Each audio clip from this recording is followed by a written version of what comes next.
faire un petit récapitulatif, je vais dire ce que j'en pense. Monsieur Biancucci, donc, a fait un rapport très fin et nuancé sur son opinion donc sur le tourisme et la démographie. Donc nous allons d'ici peu nous faire égorger par des hordes de continentaux apparemment. Bon, alors il a parlé de la mafia, je vois pas trop le rapport, parce que la mafia, bon, on sait que c'est pas trop des continentaux qui en tiennent les rênes. Bon, sinon c'est bon, sinon ça allait, je pense que c'était bien.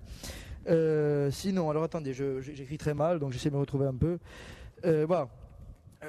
Les propos de M. Biancucci me font poser une question. Comment détermine-t-on qui est corse? Alors, est-ce que la diaspora, est-ce que ce sont des Corses? Certains disent que oui, certains disent que non.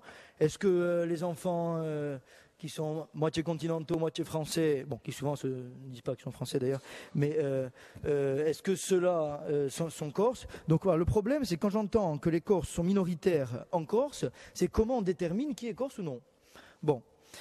Il y a déjà ça. Ensuite, alors Monsieur Pérez, j'ai écouté. Bon, Monsieur Brodamuraccio, j'ai écouté. Bon, c'est rien de. Monsieur Pérez, voilà, qui explique que les restaurateurs ne trouvent pas de serveurs et sont obligés. Non, ça c'est moi qui le dis, pardon. Donc, il explique que les serveurs, les jeunes Corses sont remplacés dans le plat saisonnier de serveurs. Non, moi j'ai beaucoup d'amis qui sont restaurateurs, qui ont des bars et tout. Ils ont justement beaucoup de mal à trouver des serveurs. Et même, il m'est arrivé de proposer à des amis qui ne travaillaient pas. On m'a répondu, moi, tu me vois porter un plateau, quoi. Donc, ce que je vois souvent, c'est qu'il y a beaucoup de jeunes qui ne veulent pas, à part certains que je connais, qui ne veulent pas, qui n'ont pas envie de faire serveur. C'est pour ça qu'on a énormément de continentaux. On n'en trouve pas, même dans les sports, que ce soit dans les sports nautiques, dans les restaurants, dans les bars, on ne trouve pas de serveurs. C'est un problème qui est terrible et ils sont obligés de les faire venir et de les loger. Bon, après, moi j'ai écouté la gauche après. Bon, j'ai écouté, j'ai observé. Donc, Monsieur Laban nous a parlé de capitalisme suicidaire. Comment est-ce qu'on passe d'un tourisme capitaliste suicidaire à un tourisme non capitaliste? J'ai un peu de mal.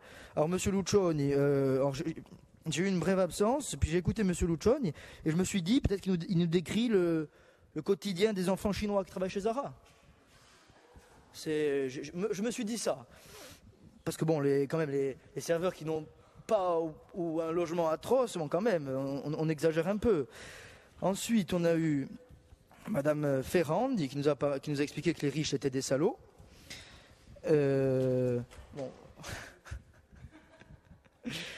Moi, je me demande, tous ces salauds qui circulent en yacht, bon, j'avoue que j'ai pas de yacht, j'aimerais bien, mais tous ces salauds qui circulent en yacht, combien d'emplois ils donnent? À combien de personnes ils permettent de partir en vacances?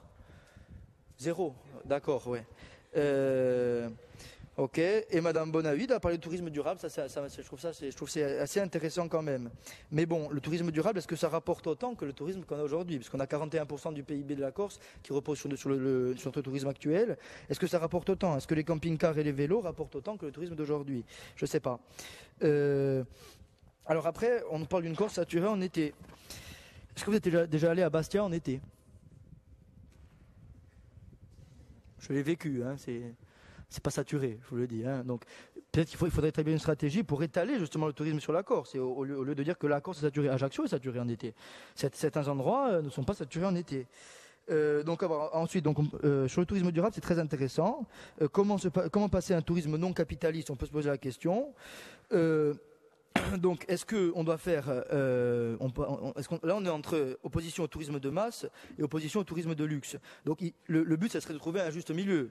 Donc, ça passerait par le tourisme durable, ça passerait par la modération, je pense, des bateaux de croisière, pour moi. Je ne sais pas si mon groupe me rejoint, je pense. Les bateaux de croisière doivent être limités. Après, voilà, le problème du tourisme durable, c'est par exemple, on a éduqué les touristes, d'accord, ok. Mais par exemple, vous prenez un camping-car... quelle richesse il apporte à la Corse? Dans le PIB de 41%, quelle richesse un camping-car va-t-il apporter à la Corse? Ce sont des gens qui souvent arrivent avec leur sac de course, ce sont des gens qui nous laissent leurs déchets et c'est tout. Donc je ne sais pas si toutes les facettes du tourisme durable sont intéressantes. Donc, voilà.